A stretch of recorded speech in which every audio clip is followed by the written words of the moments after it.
Halo teman-teman semua, kembali lagi kita dalam Bible Study kita yang membahas tentang life message dari tokoh-tokoh yang ada di dalam Alkitab. Bagaimana Tuhan memakai kehidupan mereka, memanggil mereka, bagaimana mereka meresponinya, dan bagaimana rencana Tuhan boleh terjadi di dalam kehidupan mereka, sehingga mereka bisa memiliki hidup yang berbuah, live right, live loud, dan mereka dalam perjalanannya, mereka menjaga terus dalam hidup yang sehat atau live healthy. Nah, minggu lalu kita sudah belajar mengenai kehidupan dari Abraham. Dan hari ini saya akan secara khusus mengambil untuk kehidupan dari Isaac. Kenapa? Karena Keluaran pasal 3 ayat 6, Tuhan memperkenalkan dirinya itu sebagai Allah Abraham, Allah Ishak, dan Allah Yakub. Dan kita tahu bahwa Dia mengatakan bahwa dia adalah Allah yang hidup dan bukan Allah orang mati. Makanya hari ini kita bisa melihat apa sih sebenarnya calling, panggilan Tuhan dalam kehidupan Ishak ini. Nah, kalau Anda ingat, beberapa waktu yang lalu, di akhir dari kisah Abraham ini di Kejadian pasal 22, Tuhan menyatakan kembali. Tuhan mengatakan tentang calling, tentang keturunan dari Abraham ini. Dia mengatakan, aku bersumpah demi diriku sendiri, demikianlah firman Tuhan, karena engkau telah berbuat demikian dan engkau tidak segan-segan untuk mengorbankan anakmu yang tunggal kepadaku, maka aku akan memberkati engkau berlimpah-limpah dan keturunanmu akan sangat banyak. Diulang, dan mengatakan bahwa keturunan itu akan menduduki kota-kota musuhnya. Dia nggak hanya living a good legacy, tapi dia akan melihat bahwa keturunannya itu menjadi bangsa pemenang. Dan oleh keturunanmu, semua bangsa di bumi akan mendapat berkat. Kejadian 22 ayat 18. Dan kemudian kita lihat di sana bahwa singkat cerita, Tuhan sudah menyediakan anak domba untuk dikorbankan sebagai ganti dari Ishak. Nah, maka itu kita bisa melihat bahwa Ishak ini adalah satu-satunya penerus dari Abraham sesuai dengan firman Tuhan. Dari keturunannya, dia adalah keturunan di mana Tuhan ini menggenapi setiap janji-janji Tuhan di dalam kehidupannya. Dan kalau Anda perhatikan, nanti Kejadian 25, di dalam kehidupan Ishak akan melahirkan dua bangsa lagi. Makanya dikatakan dua suku bangsa akan berpencar dalam rahimmu, suku bangsa yang satu lebih kuat daripada yang lain, dan anak yang tua akan menjadi hamba kepada anak yang muda. Nah, jadi kalau kita lihat genealogy of Abraham ini diawali dari Terah, kemudian ada Abraham, ada Nahor, dan ada Haran. Dan kita lihat dalam keturunan dari Abraham ini ada yang dari Hagar, yaitu Ismail, ada yang dari Sarah, dan kemudian kita akan lihat dari Keturah. Kita nggak akan bahas itu, tapi kita lihat keturunan yang dari Sarah ini adalah Ishak, atau dalam bahasa Inggrisnya Isaac. Nah, teman saya, Pastor Hao dari Heart of God Church di Singapura, dia mengatakan bahwa the calling dari Ishak ini, dia katakan bahwa Isaac was the son of a great father and the father of great son, yaitu Yakub. Jadi kita bisa melihat di sini bahwa he is significant for bridging generations. Kalau Anda perhatikan bahwa kehidupan Abraham itu ditulis secara banyak, panjang dalam firman Tuhan di kitab Kejadian. Dan kehidupan Yakub pun ditulis banyak. Namun Ishak mungkin hanya 2 atau 3 pasal di dalam firman Tuhan di dalam Kejadian. Makanya begitu signifikan dalam kehidupannya ini bahwa dia itu menjadi jembatan. Dia adalah satu-satunya orang yang mewarisi segala sesuatu yang dimiliki Abraham pada waktu itu. Janji Tuhan melalui keturunannya akan menjadi bangsa yang besar dan hebat. Bahkan saya percaya bahwa berkat materi yang disalurkan buat bangsa-bangsa itu jatuh melalui garis keturunan Ishak. Dan kalau Anda lihat dari genealogi, kita lihat bahwa Ishak ini, kalau kita lihat benar-benar, dia itu cuma punya 1 istri. Sementara Abraham kita bisa lihat dia itu punya 3 istri. Dan kemudian kalau kita lihat Yakub, dia itu punya 4 istri. Tapi kita lihat bahwa Ishak ini salah satu yang dijaga benar oleh Abraham adalah bagaimana mencari wanita atau soulmate, yaitu Rebeka ini, atau Ribka. Makanya kita menarik. Bayangin ya, Abraham itu begitu tahu bahwa panggilan dari Ishak ini gede banget. Dan dia akan menerima warisan. Dan Abraham ini sangat protektif dan dia tidak mau sampai dia menemukan pasangan hidup yang salah. Dan di sini kita bisa melihat pentingnya. Kita melihat bahwa Abraham itu terlibat dalam mencari urusan soulmate atau jodoh dari Ishak ini. Karena Abraham begitu tahu bahwa Ishak ini akan menjadi bangsa yang besar. Makanya walaupun dia sudah di negeri asing, dia spesial untuk mencari. Dia mencari pasangan buat Ishak itu, yaitu Ribka atau Rebeka. Jadi hal yang pertama yang kita ingin belajar dalam transition kehidupannya Ishak ini adalah dari Kejadian pasal 24 ayat 1 sampai 67. Saya rasa ini adalah salah satu pasal yang paling panjang di dalam kitab Kejadian. Dia bagaimana menunjukkan bahwa Abraham itu begitu memperhatikan urusan jodoh dari Ishak ini. Yuk kita baca ayat pertama. Adapun Abraham sudah tua dan lanjut umurnya, serta diberkati Tuhan dalam segala hal. Berkatalah Abraham kepada hambanya yang paling tua dalam rumahnya. Dalam hal ini adalah Eliezer. Kita tahu bahwa hamba yang disuruh ini adalah Eliezer.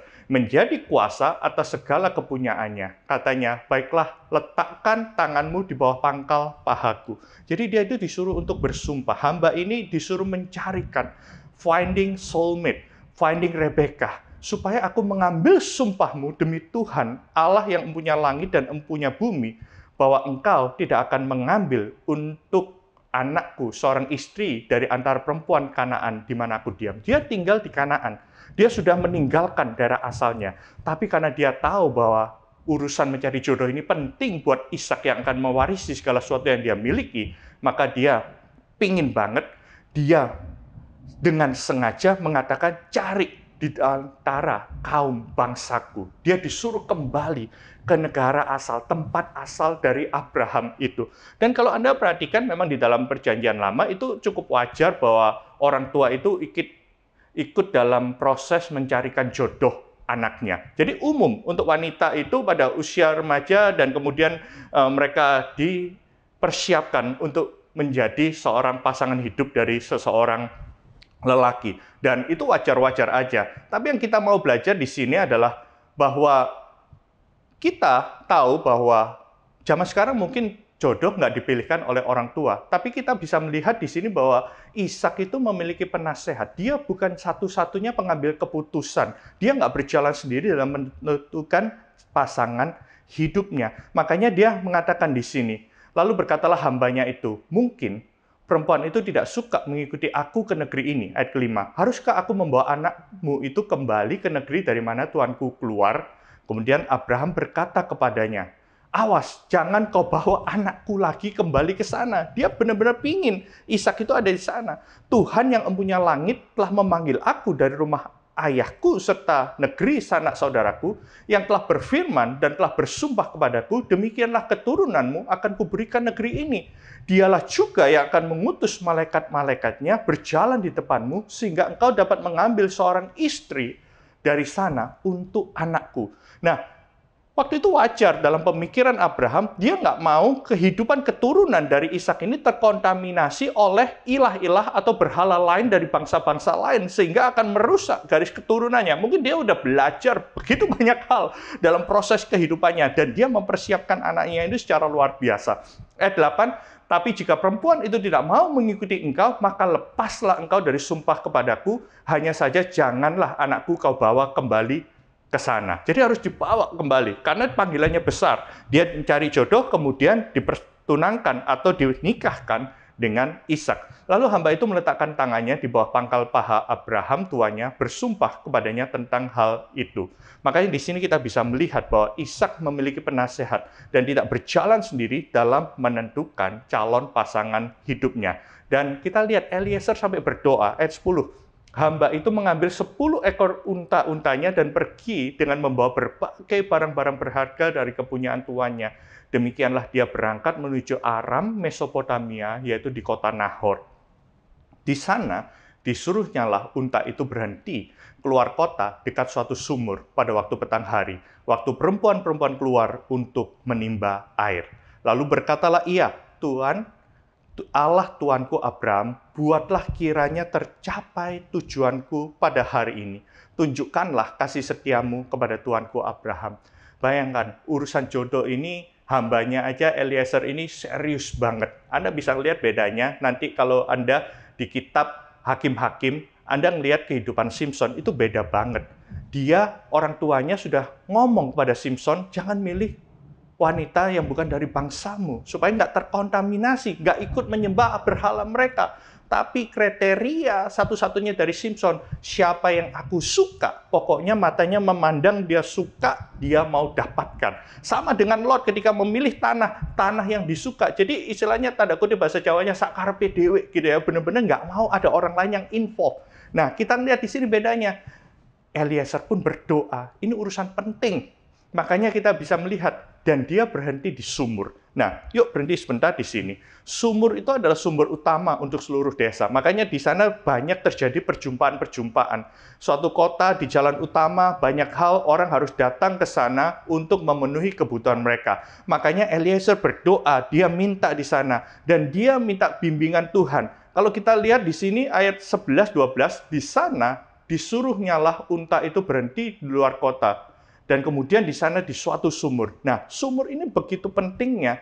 Dan ketika dia meminta tanda sama Tuhan, ini lihat tandanya. Kiranya terjadilah begini, ayat 14. Anak gadis kepada siapa aku berkata, tolong miringkan buyungmu supaya aku minum, dan menjawab, minumlah. Dan unta-untamu juga akan kuberi minum. Dia minta tanda spesifik.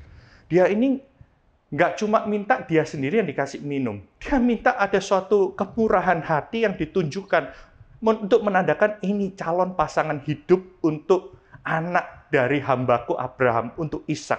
Dia minta secara spesifik orang wanita ini tidak hanya ngasih dia minum, tapi ngasih unta-untanya. Mungkin zaman itu ya yang penting aku treat orangnya dengan benar, honor orangnya dengan benar. Apa urusannya dengan unta-unta? Dan by the way, ini yang dikatakan, dan dialah kiranya yang kau tentukan bagi hambamu Ishak.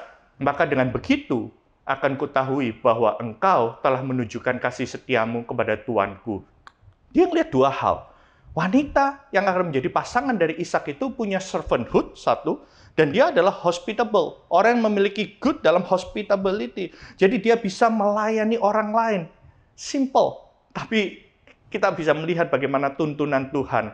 Dan Eliezer minta Tuhan menunjukkan padanya seorang dengan sikap pelayan, seorang yang mau bekerja extra miles. Makanya ini prinsip.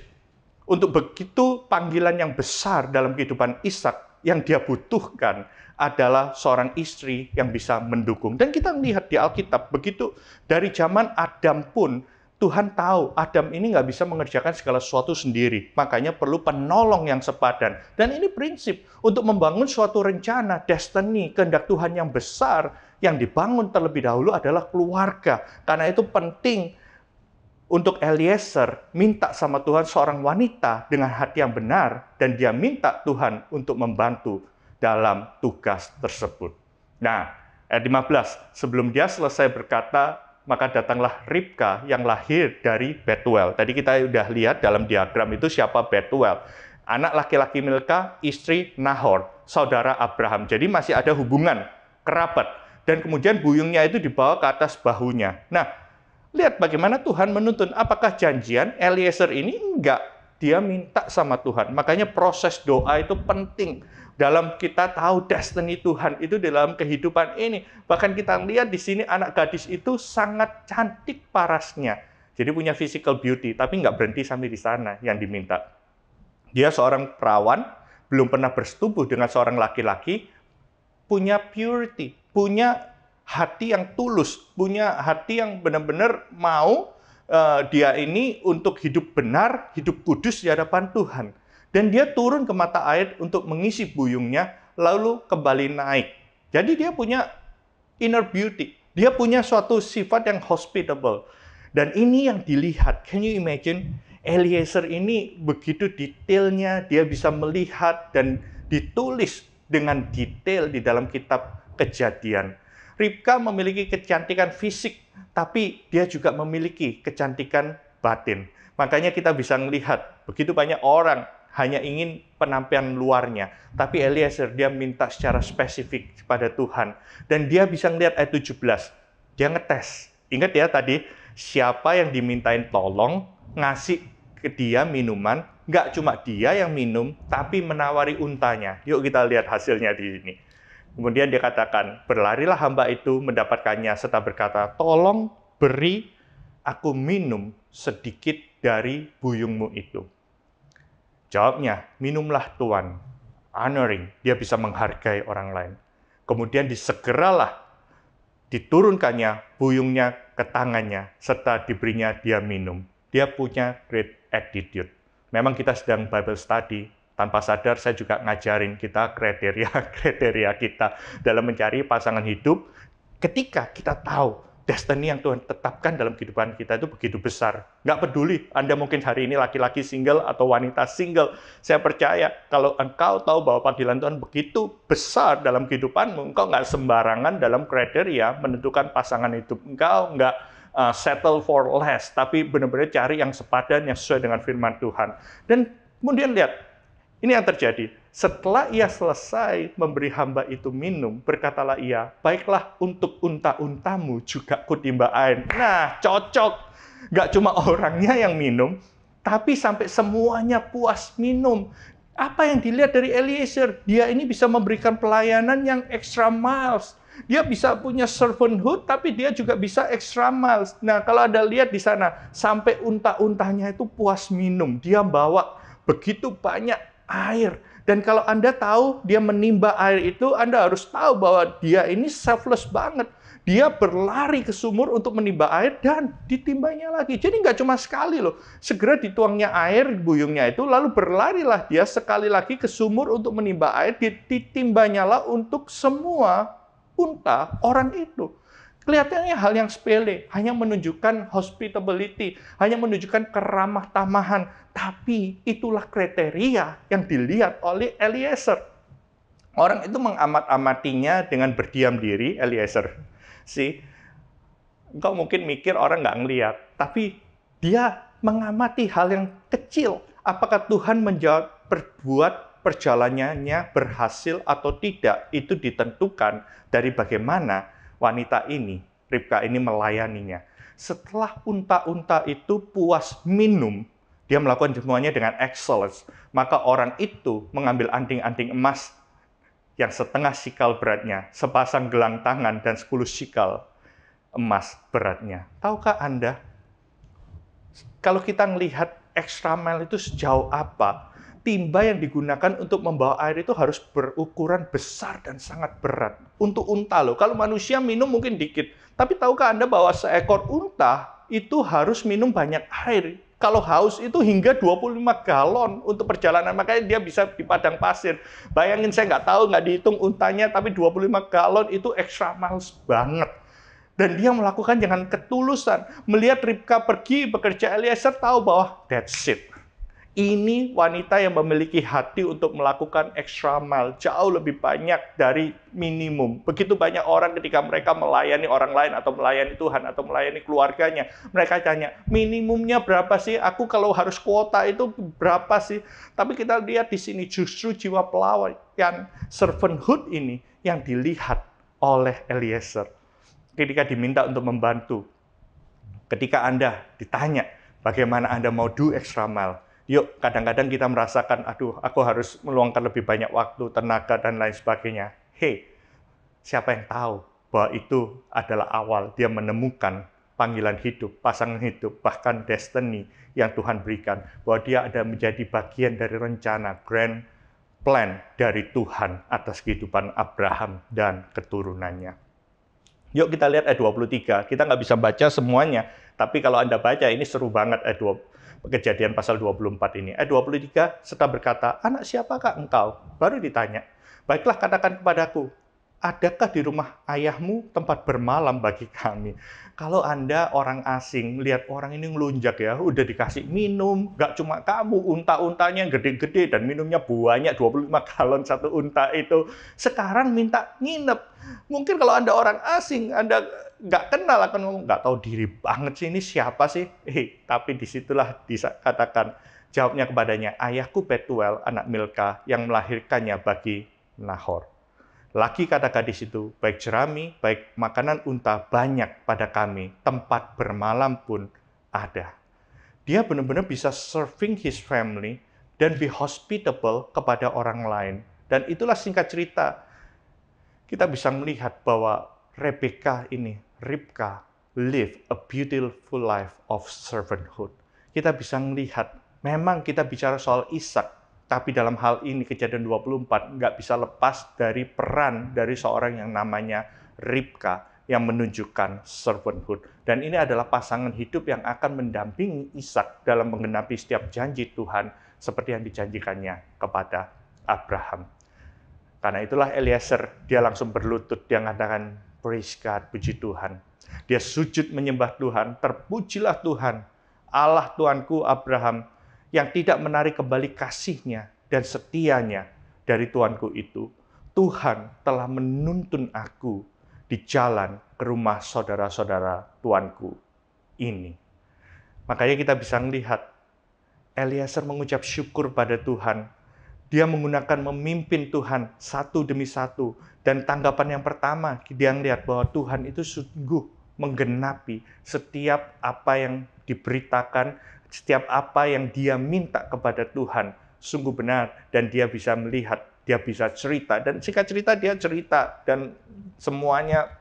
Dan kemudian ayat ke-50, Laban dan Betuel. Tahu ya, Laban itu siapa? Laban itu jadi adalah kakak, masih saudara dari Ribka, dan Betuel itu ayahnya. Dan dia mengatakan, dia ceritakan. Jadi Eliezer ini cerita kepada seluruh keluarga. Makanya penting kita melihat ini restu dari keluarga ini.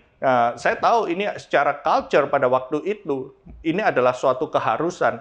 Namun kita bisa melihat, kita bisa pelajari ketika kita dalam proses mencari pasangan hidup, dari Ishak ini, dia involve seluruh keluarga besar. Bahkan Laban, saudaranya, dan Betuel, ayahnya itu bisa agree.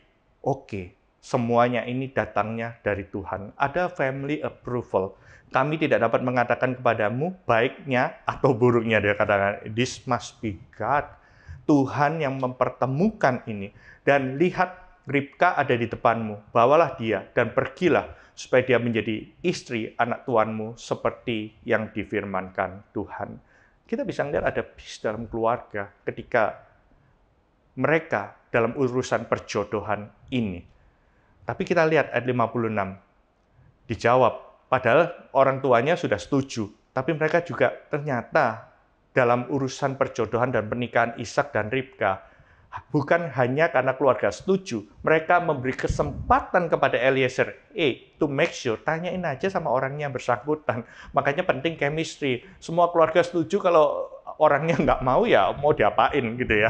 Nah, tapi jawabnya kepada mereka, janganlah tahan aku, sedang Tuhan sedang membuat perjalananku berhasil, lepaskan aku supaya aku pulang kepada Tuanku. Kata mereka, baiklah kita panggil anak gadis itu. Eliezer udah pingin cepet-cepet aja, misinya sudah tercapai, mission accomplished. Tapi dia katakan, panggil anak gadis itu dan menanyakan sendiri kepadamu. Lalu mereka memanggil Ribka dan berkata kepadanya, maukah engkau pergi beserta dengan orang ini? Jawabnya, mau. Ayat 59, maka Ribka saudara mereka itu dan inang pengasuhnya beserta hamba Abraham dan orang-orangnya dibiarkannya mereka pergi. Dan mereka memberkati Ribka, dan kata mereka kepadanya, saudara kami, moga-moga engkau menjadi beribu-ribu laksa, dan moga-moga keturunanmu menduduki kota-kota musuhnya. Can you imagine? Sudah jauh dan mempertemukan mereka semua, dan mereka semua agree bahwa ada panggilan yang lebih besar dari cuma sekedar menikah. Ishak dan Ribka dipersatukan bukan karena mereka harus kawin, bukan karena mereka harus menikah, tapi mereka percaya ketika satu orang, mereka cuma bisa mengalahkan berapa musuh, tapi ketika mereka dipersatukan, akan menjadi beribu-ribu laksa. Ada power di dalam pernikahan yang ilahi. Dan dikatakan, moga-moga keturunanmu menduduki kota-kota musuhnya, menjadi pahlawan-pahlawan iman, menjadi orang-orang yang menjadi kaum pemenang. Lalu berkemaslah Ribka ayat 61, beserta hamba-hambanya perempuan, dan mereka naik unta mengikuti orang itu. Demikianlah hamba itu membawa Ribka lalu berjalan pulang. Adapun Ishak telah datang dari arah timur Lahai Roi. Dia tinggal di tanah Negeb. Menjelang senja, Ishak sedang keluar untuk berjalan-jalan dan dia melayangkan pandangannya, maka dilihatnya unta-unta itu datang. Dan disinilah awal semuanya itu terjadi.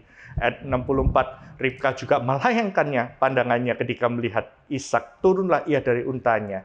Katanya kepada hamba itu, siapakah laki-laki itu yang berjalan di padang ke arah kita? Jawab hamba itu, dialah tuanku itu. Lalu Ribka mengambil telekungnya dan bertelekunglah dia. Kemudian hamba itu menceritakan kepada Ishak segala yang dilakukannya. Lalu Ishak membawa Ribka ke dalam kemah Sarah ibunya, mengambil dia menjadi istrinya. Ishak mencintainya, dan demikianlah dia dihiburkan setelah ibunya meninggal. Siapa yang sangka bahwa serving open doors of destiny? Dari sudut pandang Ribka, dia hanya melayani karena dia memang punya hati yang ingin melayani. Dia melakukan extra mile karena dia memang punya hati yang extra mile. Dia menjaga hidupnya dalam purity. Namun di mata Tuhan, apa yang kita kerjakan sekecil apapun, itu nggak pernah sia-sia. Dia belajar tentang servanthood and serving tanpa sadar open doors of destiny. Saya percaya setiap dalam kehidupan kita belajar dari kehidupan Ishak dan Ribka, bahwa urusan soulmate adalah suatu hal yang penting, menjadi bagian dari rencana Tuhan di dalam kehidupan kita. Mungkin Anda seorang pria yang single, mungkin Anda tanya, Tuhan, dengan apa yang kau percayakan kepadaku, dengan destiny yang besar, impian yang besar yang kau berikan, siapakah orang yang akan mendampingi aku untuk bisa meraih itu? Mungkin ada wanita yang single yang sedang mendengarkan Bible study ini. Mungkin Anda berkata, aku nggak bisa milih, mungkin aku harus cari orang yang mau sama aku, gitu. Jangan berkecil hati seperti itu. Cara pikirnya nggak boleh gitu konsepnya, gitu ya. Kita mikir, Tuhan, aku percaya dengan apa yang kau percayakan, aku dipersiapkan untuk bisa mendampingi atau menjadi menolong orang yang punya panggilan yang jauh lebih besar, sehingga dia akan menjadi match sama aku ketika dia dipersatukan. Kerajaan Tuhan itu yang benar-benar dimenangkan, akan begitu berlaksa-laksa, dan keturunan ilahi akan lahir dari kehidupan itu. Itu yang poin pertama. Transisi yang dilewati Ishak adalah finding soulmate, mencari Rebecca. Hal yang kedua kita bisa melihat di sini adalah bagaimana dia dealing dengan flaws. Atau mungkin specifically saya mengatakan, sebenarnya saya ingin mengatakan generational curses, gitu ya, kutuk keturunan. Tapi saya akan jelaskan kenapa saya pilih kata flaws atau kesalahan. Kita lihat di sini. Yuk, setelah kejadian 26 itu kita bisa melihat ayat 1. Jadi kejadian 24, kemudian kejadian 25, ini akan bicara mengenai Esau dan Yakub. Nah, saya akan bahas ini di Bible Study berikutnya. Nah, namun saya akan loncat kejadian 26. Ini kita lihat bahwa ada timbul kelaparan di negeri itu. Nah, waktu kita lihat di zaman Abraham, dia harus let go. Dia harus pergi, gitu ya.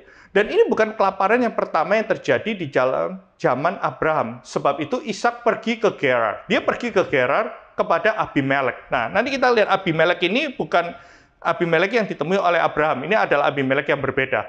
Dia adalah raja seorang Filistin. Lalu Tuhan menampakkan diri kepadanya serta berfirman, jangan pergi ke Mesir. Nah, agak beda.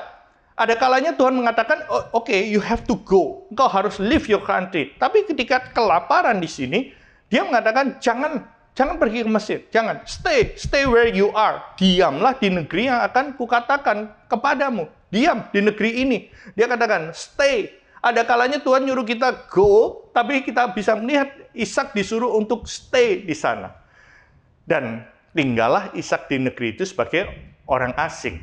Dikatakan, aku akan menyertai engkau. Gitu ya, Tuhan akan menyertai. Jadi, bukan masalah kamu harus pergi atau harus stay. Tapi di mana Tuhan berkata dan di mana Tuhan akan menyertai kehidupan kita, disitulah berkat Tuhan mengalir di dalam kehidupan kita. Nah, di sini Tuhan reaffirm lagi. Ayat 26, ayat 4. Aku akan membuat banyak keturunanmu seperti bintang di langit. Kemudian dikatakan, dan keturunanmu semua bangsa di bumi akan mendapatkan berkat. Ayat 5, karena Abraham telah mendengarkan firmanku dan memelihara kewajibannya kepadaku, yaitu segala perintah, ketetapan, dan hukumku. Jadi, tinggallah Ishak di Gerar. Nah, di sini kita bisa melihat ada karakter flaws, hal yang sama. Coba kita lihat ayat 7. Ketika orang-orang itu bertanya tentang istrinya, berkatalah dia saudaraku. Benar nggak? Setengah benar. Karena memang Ribka ini anak Betuel, gitu ya. Sebab dia takut. Tapi bukan itu masalahnya. Masalahnya dia mengatakan half truth karena dia takut untuk mengatakan ia istriku. Karena pikirnya jangan-jangan aku dibunuh. Sounds familiar? Kayaknya pernah dengar deh ya minggu lalu ketika kita bicara mengenai Abraham. Apakah ini yang disebut dengan kutuk keturunan? Apakah ini yang disebut dengan dosa keturunan? Atau karakter flaws? Kita bisa lihat di sini. Jangan-jangan aku dibunuh untuk penduduk tempat ini karena Ribka, sebab elok parasnya. Dapat istri yang cantik susah gitu ya. Kalau nggak cantik juga mungkin belum tentu dia tertarik gitu ya. Tapi dalam hal ini kita bisa melihat, dia punya ketakutan sehingga dia ngomong half truth atau berbohong. Dan setelah berapa lama dia ada di sana, suatu kali menjenguklah Abimelek, raja orang Filistin itu dari jendela, maka dilihatnya Ishak sedang bercumbu-cumbuan dengan Ribka, istrinya. Nah, kita di sini lihat hal yang sama. Seolah-olah kita melihat deja vu gitu ya. Ishak takut bahwa orang Gerar itu akan membunuhnya untuk mendapatkan istrinya. Itu yang terjadi di budaya di sana. Kalau mendapatkan istrinya suruh bunuh suaminya. Jadi dia berbohong. Ada dua kata. Pattern yang sama, pola yang sama. Waktu dulu Abraham juga melakukan hal yang sama. Karena takut, dia berbohong. Dan mengklaim bahwa Ribka itu adalah saudara perempuannya. Nah, kira-kira kalau Anda tanya di sini, dia belajar trik ini dari mana? Apakah dia melihat pada waktu itu? I don't think so, gitu ya. Ayahnya apakah seperti kayak gitu waktu itu Abraham? Mungkin dia belum lahir pada waktu Abraham melakukan kayak gini. Tapi kita bisa lihat the pattern, gitu ya. Dia tahu bahwa ada pattern dari generasi sebelumnya yang belum dibereskan. Makanya dia melihat gitu ya, orang tua ini penting dalam membentuk nilai-nilai. Dan tindakan kita bisa jadi ditiru oleh anak-anak kita, bukan perkataan kita. Namun masalahnya, beberapa orang tanya, apakah ini disebut dengan generational curse? Yuk kita lihat ayat 9. Lalu Abimelek memanggil Ishak dan berkata, sesungguhnya dia istrimu. Masa sih kamu bilang dia saudaraku? Mungkin itu benar sebagian, tapi dasarnya bukan itu. Karena dia takut, maka dia berbohong. Karena pikirku, jangan-jangan aku mati karena dia. Namun Abimelek berkata, apakah yang akan kau berbuat terhadap kami? Mudah sekali terjadi, salah seorang dari bangsa ini akan tidur sama istrimu, sehingga dengan demikian kau mendatangkan kesalahan atas kami. Mirip banget kejadian ini di kejadian dengan Abraham. Lalu Abimelek memberi perintah kepada seluruh bangsa itu, siapa yang mengganggu orang ini atau istrinya, pastilah dia dihukum mati. Yuk kita lihat di sini bagaimana dia deal dengan character flaws atau generational curse. Karena banyak orang tanya gitu ya, Pastor, apakah ada sih kutuk keturunan itu? Apakah iya kalau papanya punya penyakit jantung, penyakit gula, dan lain sebagainya, penyakitnya itu akan nular pada anaknya? Atau ketika ayahnya adalah penjudi, anaknya otomatis akan punya darah penjudi. Kalau ayahnya itu pemabuk, gitu ya, penipu, apakah ini nurun? By the way, kalau Anda perhatikan, kalau masalah yang nggak pernah di-deal seperti ini, Abraham mengalami. Dia menipu istrinya, Ishak menipu istrinya. Namun kita lihat Ribka pun menipu Ishak. Kita lihat. Dan Yakub pun anak dari Ishak, dia menipu bapaknya dengan pertolongan dari ibunya. Semakin kita bicara, apakah benar ada keturunan? Apakah dosa itu diwariskan?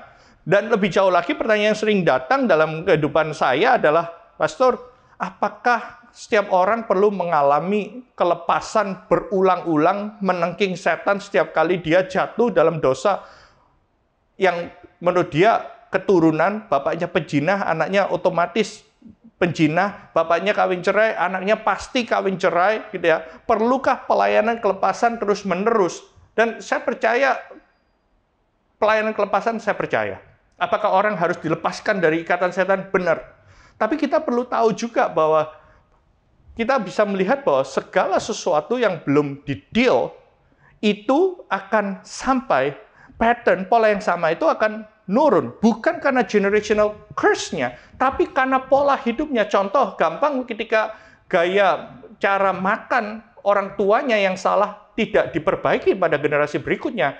Kita akan mengatakan, oh iya, papanya kena jantung atau mamanya kena diabetes gitu ya. Ya jelas anaknya. Padahal saya percaya gitu ya, ketika ada perubahan pola hidup, tidak harus orang yang mengalami sakit yang sama itu nular. Dan itu menurut pendapat beberapa ahli demikian. Nah, yuk kita bisa lihat di sini. Apa kata firman Tuhan? Imamat itu mengatakan, dan siapa yang masih tinggal hidup di antara kamu, mereka akan hancur lebur dalam hukumannya di negeri-negeri musuh mereka. Dan karena kesalahan nenek moyang mereka. Nah, di sini kita melihat bahwa kesalahan nenek moyang mereka itu akan turun. Benar, Imamat mengatakan mereka juga hancur lebur ketika mereka melakukan hal yang sama. Tapi apabila mereka mengakui, nah ini kuncinya. Kitab Imamat mengatakan, hei, kalau Anda sadar Anda punya pattern tersebut dari generasi kedua, generasi ketiga. Katakan, oke, papa mamaku kawin cerai. Engkongku juga kawin cerai, istrinya banyak. Istri yang nggak kelihatan juga banyak gitu, berzina dan lain. Tapi kita melihat, hey, I want to see the pattern. Aku lihat ini dan aku minta ampun. Dan saya mengatakan, jika mereka mengakui kesalahan mereka dan kesalahan nenek moyang mereka dan berubah setia. Artinya apa?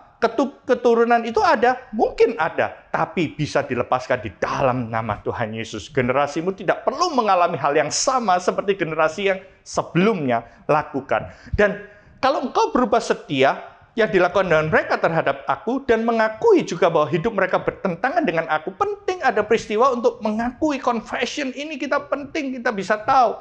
Ayat 41 mengatakan, Imamat pasal 26, aku pun akan bertindak membawa mereka dan membawa ke negeri musuh mereka. Dan bila kemudian hati mereka tidak bersunat itu tunduk dan mereka telah membayar pulih kesalahan mereka. Artinya apa? Mereka bisa dipulihkan. Jangan blame situation. Tuhan Yesus nggak pernah menyalahkan keadaan ketika orang mengalami hal tersebut. Dia tahu ini bukan apakah dosa dari bapaknya, ibunya, dan lain sebagainya. No, Tuhan pingin lihat setiap orang itu accountable, berani mengakui, dan mengatakan, maka aku akan mengingat perjanjianku dengan Yakub, dan perjanjianku dengan Ishak, dan perjanjianku dengan Abraham pun akan kuingat, dan negeri itu akan kuingat juga. Nah, saya bahas sedikit. Roma 5 ayat 14-15, kalau kita lihat di perjanjian baru. Sungguhku demikian, maut telah berkuasa dari zaman Adam sampai kepada zaman Musa, juga atas mereka. Memang benar ada kutuk keturunan, tapi itu bukan karena semata-mata salah orang tua Anda atau salah nenek moyang. Semuanya itu karena Adam jatuh dalam dosa. Makanya generational curse itu nggak cuma bisa dilihat hanya semata-mata, karena kita pun dilahirkan punya nature dosa. Nah, tapi the good news adalah dia yang tidak berbuat dosa dengan cara yang sama yang telah dibuat oleh Adam adalah gambaran dia yang akan datang. Tapi kasih karunia Allah tidaklah sama dengan pelanggaran Adam. Sebab jika karena pelanggaran satu orang semua telah jatuh dalam kuasa maut, jauh lebih besar lagi kasih karunia Allah yang karena karunianya dilimpahkannya kepada semua orang, kata satu orang. Yaitu siapa? Tuhan Yesus Kristus. Ini berita baiknya. Oke, terus kita lihat perjanjian baru. Roma 7 ayat 18. Nah, banyak orang berpikir, oke, kalau gitu ketika orang itu diajar firman Tuhan hidup benar, apakah mereka otomatis tidak jatuh dalam dosa? Nah, kita lihat Paulus, dia menyadari, aku tahu bahwa di dalam aku sebagai manusia tidak ada sesuatu yang baik. Daging ini lemah. Dan Tuhan Yesus mengatakan, roh penurut, tapi daging lemah. Kehendak untuk berbuat baik itu ada, tapi bukan untuk berbuat apa yang baik. Jadi manusia itu nature-nya adalah pendosa, bobrok. Tidak ada yang baik. Mau berbuat baik pun kadang nggak bisa. Makanya tanpa penebusan darah Yesus, kita itu secara manusia nggak ada yang bisa lepas dari kutuk keturunan itu. Bukan karena dosa orang tua kita semata, enggak. Karena nature dosa itu, tapi kebetulan pattern yang sama ada dalam generasi sebelum kita ada. Nah, makanya penting untuk kita belajar hal yang benar ini ya, supaya kita bisa melihat bahwa generasi yang akan datang itu kutuk keturunan tanda kutip itu di stop. Pola, habit, kebiasaan itu boleh di stop hanya sampai pada generasi kita. Karena kita bisa melihat di sini Galatia 3 ayat 13 sampai 14 mengatakan Kristus telah menebus kita. Artinya apa? Kristus telah menebus kita dari kutuk hukum Taurat. Dengan jalan menjadi kutuk karena kita, sebab ada tertulis, terkutuklah orang yang digantung di kayu salib. Yesus Kristus telah membuat ini supaya apa? Di dalam Dia berkat Abraham. Again, saya pakai ini karena ada kata berkat Abraham. Artinya apa? Memang keturunan itu ada, tapi bukan semata-mata dari Abraham, Ishak atau Yakub, tapi dari Adam itu ada, tapi sudah dipatahkan oleh Yesus Kristus, sudah ditebus supaya di dalam Dia berkat Abraham sampai kepada bangsa-bangsa lain, sehingga apa? Oleh iman kita menerima roh yang telah dijanjikan itu. Oke, kita udah baca semua kebenaran tentang ini. So, praktikalnya gimana, Pastor? Saya mengatakan, well, let's dealing with all flaws, generational curses ini. Tanda kutip kalau kita mengatakan, apakah kita perlu dilepaskan? Kita percaya yang namanya spiritual encounter. Kita percaya di gereja ini. Namun yang lebih penting adalah kejujuran kita untuk mengakui bahwa ada pattern-pattern yang harus dipatahkan. Dan banyak orang ketika mereka mengalami ini, mereka nggak tuntas. Sehingga apa yang nggak diakui itu tanpa sadar mereka lakukan unless kita mau berjalan dalam kebenaran itu. Nah, setiap kita mewarisi dosa keturunan, bukan hanya dari orang tua kita, melainkan sudah mulai dari dosa Adam. Semua hal yang jelek yang disebutkan dalam setiap dosa itu. Namun ada pola tertentu yang kita lihat dari orang tua kita. Kalau kita nggak berani deal sama ini, tanpa sadar, itu akan nurun ke kita, nurun sampai ke anak-anak kita. Orang tua kita nggak bisa kontrol emosinya tanpa sadar, karena kita marah, dan kita lihat pola itu. Tanpa sadar, cara kita memperlakukan anak kita juga demikian.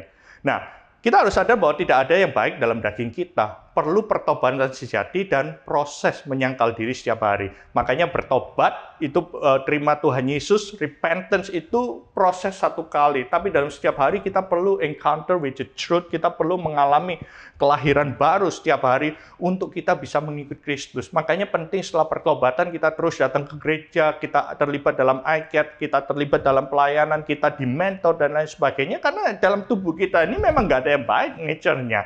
Kita selalu ingin jatuh dalam dosa. Tapi kita juga harus akui bahwa kasih karunia Tuhan jauh lebih besar. Jangan kalah, jangan menyalahkan keadaan. Aku sih memang kayak gini, aku sih nggak bisa menikah. Dari garis keturunanku seperti gini, ada yang kayak gini. Mereka semua kepahitan sama orang lain, dikecewakan laki-laki, dikecewakan wanita, dan lain sebagainya. Orang tuaku kawin cerai, engkongku dan makku, kakek nenekku juga kawin cerai, penjudi, pemfitnah, pemabuk, kemudian uang mereka habis, garis keturunannya miskin, nggak pernah ada yang kaya dalam garis keturunanku. Saya percaya bahwa mereka itu semua karena upah dosa itu, karena akibat dari dosa itu. Tapi saya percaya Kristus telah menebus kita dari segala kutukan dan setiap hukuman dosa.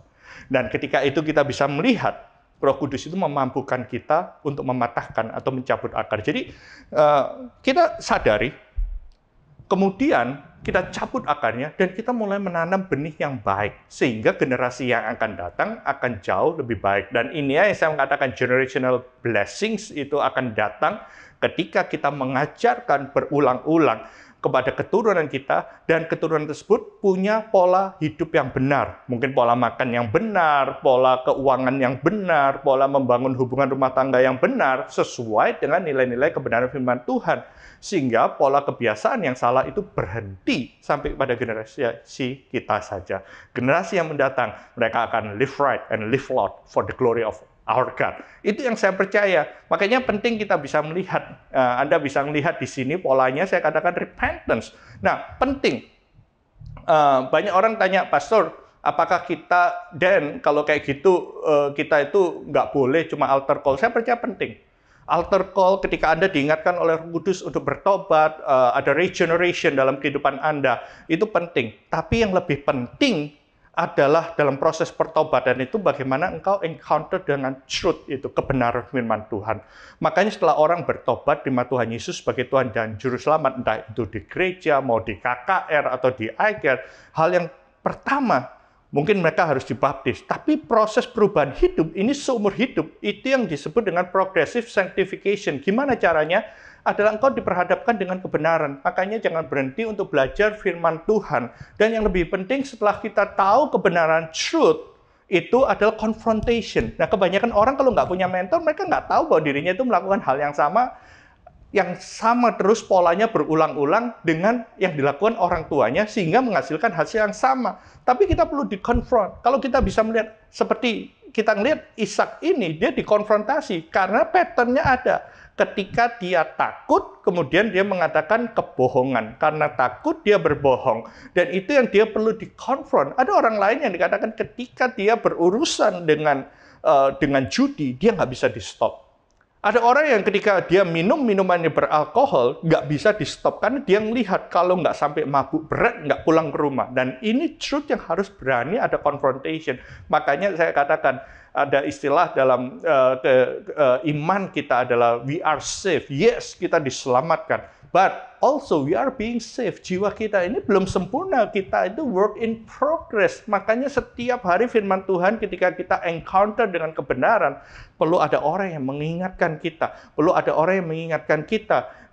Roh Kudus mengingatkan kita. Sehingga kita punya decision bahwa aku mau lebih baik lagi. Jadi bukan berarti kita mau self-improvement, no. Tapi encounter with the truth, kebenaran firman Tuhan, dan kita konfrontasi ketika ada orang yang mendampingi kita dalam proses kita, sehingga kita bisa punya decision yang baik, sehingga kita bisa punya action yang baik, kemudian bisa terjadi perubahan hidup. Ini yang membuat kita itu, tanda kutip, bebas dari generational curses. Mau sampai kapanpun mengalami kelepasan, dilayani oleh semua pendeta hebat sekalipun, tapi kalau tidak pernah ada confrontation dengan the truth dan ada decision dalam kehidupan kita, dan percaya bahwa Roh Kudus itu yang menuntun kita, sehingga kita bisa punya action plan perubahan dalam kehidupan kita. Untuk itulah saya percaya firman Tuhan mengatakan, jadikan semua bangsa muridku.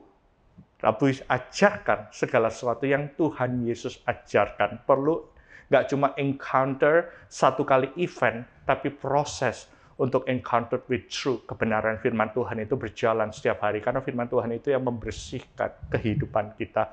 Saya berdoa Anda bisa mengerti apa yang Tuhan ingin sampaikan dalam kehidupan Anda. Kalau Anda lihat, kita bisa melihat dari proses Tuhan membawa Ishak ini, dipertemukan dengan pasangan hidupnya, tapi Tuhan juga nggak mau dia memiliki flaws yang sama. Tuhan encounter with kebenaran ini. Ada repentance, truth, confrontation, decision, action, and change. Dan kita bisa melihat bahwa while you cannot do much about your ancestor, jangan salahkan orang tuamu, jangan salahkan nenek moyangmu. But you can influence your descendants greatly. Engkau bisa mempengaruhi keturunan setelah engkau dengan dampak yang luar biasa. Mereka semua akan live right. Mereka semua akan live healthy. Mereka semua akan live long. Ketika kita mengambil decision dari garis keturunanku, ada hal-hal area yang perlu diterangi oleh firman Tuhan. Disitulah aku akan melihat firman Tuhan itu merubahkan kehidupan Anda. Proses repentance, waktu kita bertobat, sekali we are safe, tapi we are being safe. Kita ada progressive sanctification, perjumpaan dengan firman Tuhan, dan kita bisa melihat bahwa firman Tuhan itu kebenaran itu yang akan memerdekakan kita.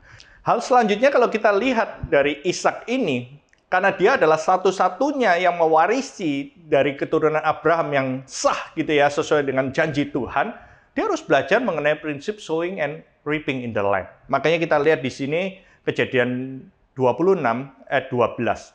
Dia tahu bahwa justru di masa-masa kering, justru di masa kelaparan pada waktu itu, dia bukannya stop untuk menabur. Tapi dia tahu bahwa dia harus menabur di tanah itu. Dan dalam tahun itu, dia mendapatkan hasil 100 kali lipat sebab dia diberkati oleh Tuhan.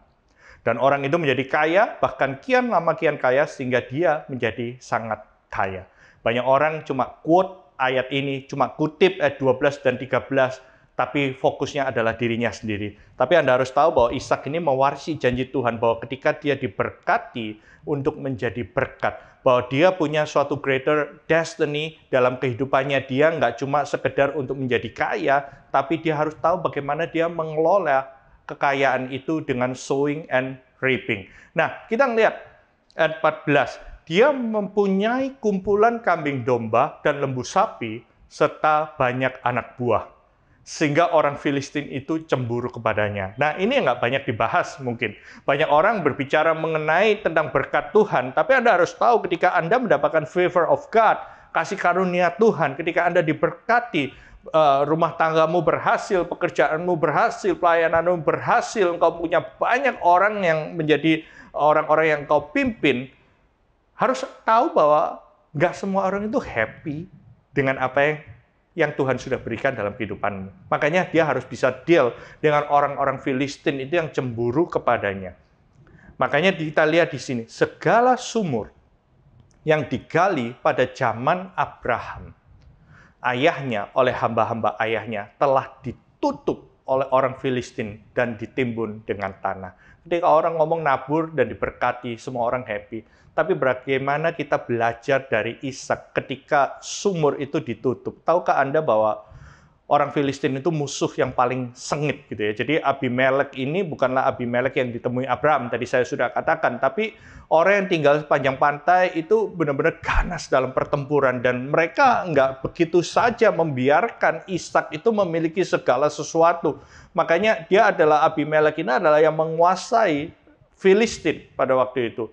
Dan Anda harus tahu pada waktu itu Abimelek mempunyai kuasa. Begitu dia lihat bahwa Ishak itu begitu diberkati, Abimelek berkata kepada Ishak, "Pergilah dari tengah-tengah kami, sebab engkau telah menjadi jauh lebih berkuasa." Ada orang-orang yang nggak happy ketika kita jauh lebih powerful daripada orang tersebut.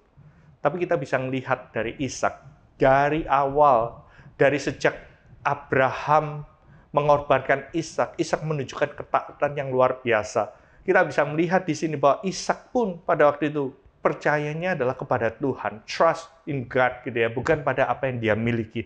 Disuruh pergi, ya pergi. Tapi dia nggak tinggal diam. Dia benar-benar berserah kepada Tuhan, tapi kita bisa melihat bahwa Ishak itu nggak pernah menyerah. Maka dia berkemahlah di lembah Gerar dan dia menetap di situ. Nah, Anda lihat di foto ini bagaimana sumur-sumur itu ditutup oleh orang Filistin. Nah, kalau Anda perhatikan adalah tanah Gerar itu daerah yang terpencil, terletak di tepi gurun. Nah, sesuatu yang paling berharga itu adalah air. Harganya itu mungkin sama dengan emas.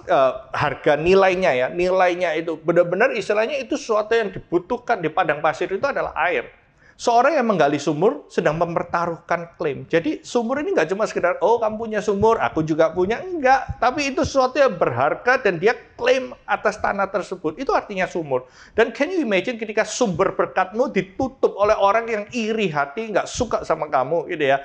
Makanya beberapa sumur memiliki kunci untuk mencegah. Jadi dikunci supaya nggak ada pencurian. Mengisi sumur dengan tanah adalah ngajak perang. Artinya, wah lu ngajak berantem. Kamu nutup sumur itu benar-benar, dan itu yang dilakukan oleh Abimelek Raja Filistin. Dia benar-benar declare war. Itu adalah suatu kejahatan yang paling serius, dan kita bisa melihat Ishak memiliki hak untuk melawan. Dia bisa aja kerahkan semua pasukannya, dia bisa aja merusak semua apa yang dimiliki musuhnya. Tapi kita bisa melihat bagaimana cara Ishak untuk dealing dengan konflik tersebut. Bagaimana dealing dengan disputes tersebut. Yang dia lakukan adalah redigging the wells. Dia tahu bahwa sumur yang sudah dihasilkan oleh ayahnya, oleh Abraham, sudah ditutup semua oleh bangsa Filistin. Tapi dia nggak tinggal diam. Dia menggali kembali. Saya mau kita semua belajar seperti Ishak. Ketika kita bisa melihat bahwa apa yang sudah dipercayakan dalam kehidupan kita tiba-tiba dicuri oleh musuh, dicuri oleh iblis, apa yang sudah ditutup kembali, kita belajar untuk bisa bangkit. Kalau kita lihat tema bangsa kita tahun ini adalah pulih lebih cepat, tapi juga bangkit lebih kuat. Dan saya percaya pada zaman itu spirit yang dimiliki oleh Ishak. Ayat 18. Ishak menggali kembali, redigging the wells, sumur-sumur yang digali dalam zaman Abraham ayahnya. Dan dia telah ditutup oleh orang Filistin sesudah Abraham itu mati. Disebutkannya lah nama sumur-sumur itu menurut nama-nama yang diberikan oleh ayahnya. Ketika hamba-hamba Ishak menggali tempat itu, mereka mendapati sumur. Di situ mata air yang berbuah-buah. Dia berani untuk menggali kembali. Nggak tinggal diam walaupun apa yang dimiliki telah direbut oleh bangsa Filistin. Ayat 20. Lalu bertengkarlah para gembala Gerar dengan para gembala Ishak. Kata mereka, air ini kepunyaan kami. Dan Ishak menamai sumur itu Esek, karena mereka bertengkar dengan dia di sana. Apa arti kata esek? Esek adalah pertengkaran, artinya adalah argument. Di mana ada pertengkaran, di situ nggak ada berkat Tuhan mengalir. Makanya dia pindah lagi, ya sudah, aku nggak bisa dapat di sini, ya udah, dia menggali, dia keep digging the wealth. Dia di mana dia bisa lihat nggak ada unity, ada pertengkaran. Dia cari lagi, ayat 21. Kemudian mereka menggali sumur lain, dan mereka bertengkar juga tentang itu. Maka Ishak menamai sumur itu Sitna. Sitna artinya hostility, permusuhan, opposition, di mana dia mendapat pertengkaran. Dan dia mengatakan, dia pindah lagi, sampai dia menemukan ayat 22. Dia pindah di situ dan menggali sumur yang lain lagi. Tapi tentang sumur ini, mereka tidak lagi bertengkar. Sumur ini dinamainya Rehobot. Apa arti Rehobot? Sekarang Tuhan telah memberikan kelonggaran kepada kita sehingga kita dapat beranak cucu di sini. Jangan menyerah pada keadaan. Di mana kita bisa melihat kita menggali kembali apa yang menjadi janji Tuhan di dalam kehidupan kita seperti yang dilakukan Ishak. Mungkin masih ada argumen, mungkin masih ada oposisi musuh, orang-orang yang nggak suka. Tapi saya percaya di sini Ishak menemukan Rehobot. Rehobot artinya mendapatkan kelegaan. Dia menemukan open space, tempat di mana mereka bisa memiliki kelonggaran dan bisa beranak cucu di sana. Saya bisa melihat dia bisa aja ngelawan, dia bisa aja perang, tapi dia memilih untuk menggali kembali apa yang menjadi haknya bersama dengan Tuhan. Dia nggak gampang untuk dikalahkan dengan orang Filistin. Dan kita lihat ayat 23, dari situ dia pergi ke Beersheba. Beersheba artinya restorasi. Dia mengalami restorasi atau reconciliation. Kita lihat bagaimana reconciliation yang Tuhan berikan dalam kehidupan mereka. Lihat ayat 24. Pada waktu malam itu, Tuhan menampakkan diri serta berfirman, "Akulah Allah ayahmu Abraham, janganlah takut sebab aku menyertai engkau." Disinilah waktu dia ada di sana, Tuhan berbicara dalam kehidupannya. "Aku akan memberkati engkau dan membuat banyak keturunanmu karena Abraham hambaku itu." Again and again, Tuhan reaffirm janjinya yang dia berikan kepada Abraham. Sesudah itu Ishak mendirikan mezbah di situ dan memanggil nama Tuhan. Dan dia memasang kemahnya di situ. Lalu hamba-hambanya menggali sumur di situ. Kita lihat di sini itu Beersheba, itu kota Beersheba. Kalau kita lihat itu seperti di situ. Nah, setelah dia bisa berdamai dengan Tuhan, ini penting untuk kita membangun mezbah. Di sini Ishak mendirikan mezbah dan memanggil nama Tuhan. Artinya apa? Dia mau Tuhan itu yang memiliki seluruh kehidupannya. Di mana dia berada, di situ ada Tuhan bersama-sama dengan dia. Dan kita lihat setelah Beersheba itu, kita melihat ada restoration, ada reconciliation. Dan kita lihat ayat 26. Siapa yang datang di sini ayat 26? Siapa namanya? Abimelek dari Gerar mendapatkannya. Waktu dia mendirikan mezbah, tanda dia menyerahkan segala sesuatu kepada Tuhan. Waktu dia bersyukur untuk kelonggaran, kelegaan yang Tuhan berikan dalam kehidupannya. Kita bisa melihat Abimelek datang menjumpainya. Nah, Abimelek yang tadi semena-mena, yang mengusir Ishak ini dari Gerar, dia datang dengan Azukat, sahabatnya. Dia datang nggak sendirian. Dia datang dengan Asusat dan Pikol, kepala pasukannya. Jadi bayangkan seorang raja datang dengan sahabatnya, mungkin Perdana Menterinya, tapi juga kepala pasukannya, panglima perangnya, datang. Apakah ngajak perang? Dari awal Ishak mau jalan damai, reconciliation. Tapi kita lihat ayat 27 di sini. Tapi kata Ishak kepada mereka, "Mengapa kamu datang mendapatkan aku?" Dia udah siap aja, lu mau ngapain lagi? Lu usir gua, kamu usir aku, oke, aku nggak ngelawan kamu, aku nggak ngajak perang. Kamu tahu nggak, waktu kamu nutup sumur ini, kamu ngajak perang loh. Tapi aku nggak ngajak perang. Aku menggali kembali apa yang sudah dibangun, sumur-sumur dari ayahku Abraham. Kemudian Ishak kejar lagi kepada Abimelek. "Bukankah kamu benci kepadaku dan telah menyuruh aku keluar dari tanahmu?" Ayat 28, kita lihat di sini. It's a miracle. Kita lihat Tuhan bekerja ketika kita nggak pernah menyerah, tapi kita berserah penuh kepada Tuhan. Kita lihat jawab mereka. kami telah melihat sendiri bahwa Tuhan menyertai engkau. Ternyata Abimelek sama Azuzat dan Pikol ini dari jauh memperhatikan again and again. Anda pikir orang lain nggak ngelihat apa yang kau kerjakan, tapi ada orang lain yang memperhatikan, bahkan musuhmu memperhatikan bagaimana tangan Tuhan menyertai engkau. Sebab itu kami berkata, baiklah kita mengadakan sumpah setia antara kami dengan engkau, dan baiklah kami mengikat perjanjian dengan engkau. Bahwa engkau tidak akan berbuat jahat kepada kami, seperti kami mengganggu engkau. Dan seperti kami semata-mata berbuat baik kepadamu dan membiarkan engkau pergi dengan damai. Bukankah engkau sekarang yang diberkati oleh Tuhan? Kalau saya mungkin jadi Ishak, disitulah saya, tuh kan benar, disitulah saya mulai kita menyombongkan dirinya. Kembali, gantian sekarang, aku yang nginjak-nginjak kamu. Tapi Ishak nggak memiliki sifat itu. Dia mengadakan perjanjian, ayat 30. Kemudian Ishak mengadakan perjamuan bagi mereka. Orang yang pernah ngusir dia, datang minta maaf. Semestinya dimaafin aja udah oke kan ya mestinya. Tapi enggak loh. Si Ishak ini go extra miles. Dia mengadakan pesta perjamuan bagi mereka. Mereka makan dan minum. What a beautiful scene. Kita bisa melihat suatu penampakan yang indah sekali. Ayat 31, keesokan harinya pagi-pagi bersumpah-sumpahanlah mereka. Kemudian Ishak melepas mereka dan mereka meninggalkannya dengan damai. Ada kalanya kita perlu melakukan konfrontasi dengan kebenaran. Tapi ada kalanya kita bisa melihat Ishak melakukan semuanya.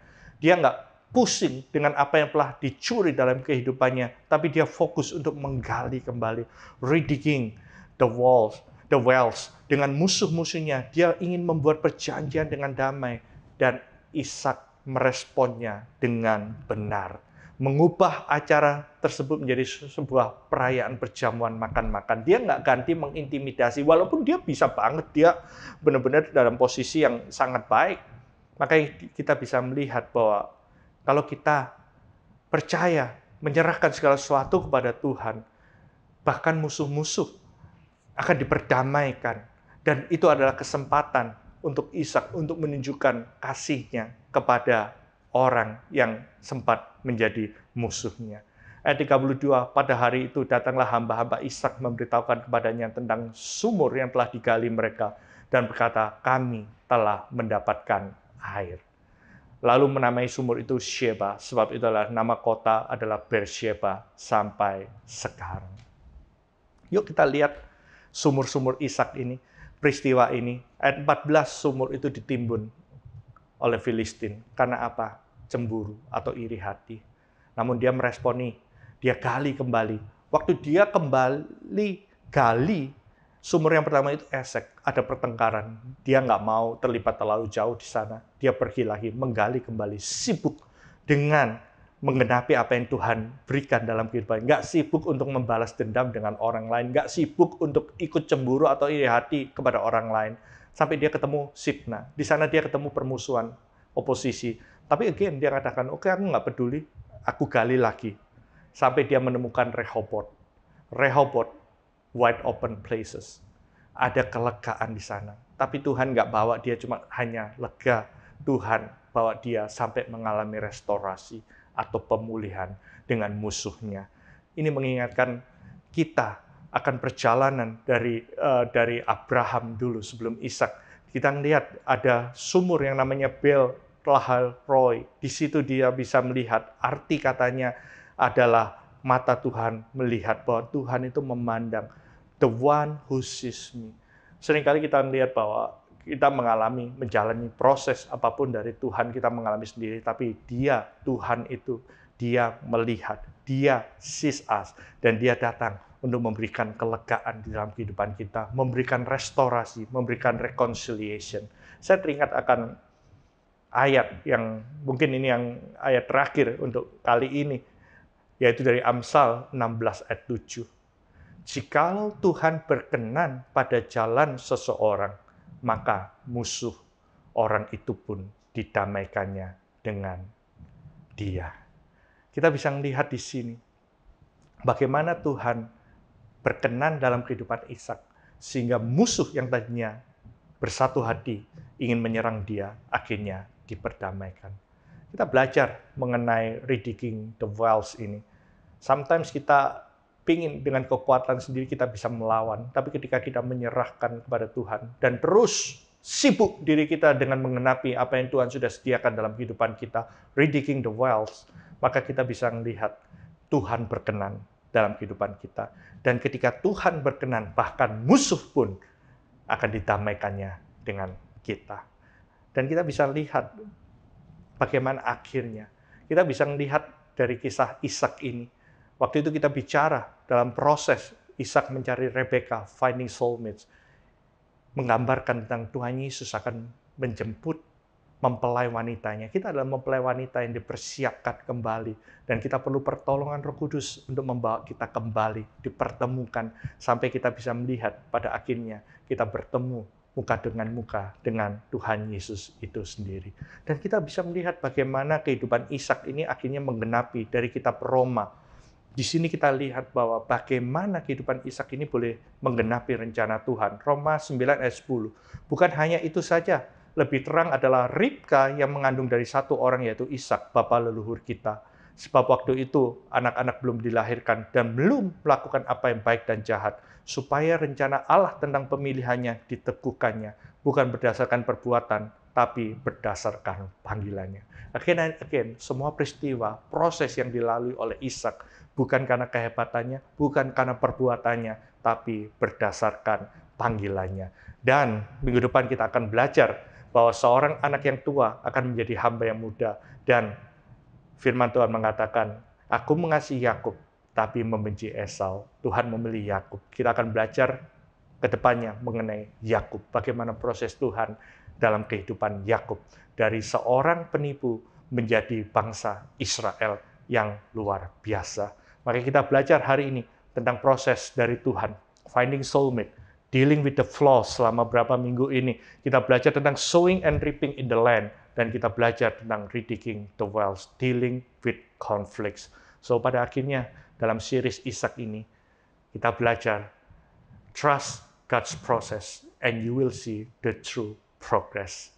Continue to live right, live healthy, and we will live loud together. God bless you. Tuhan memberkati kita semuanya.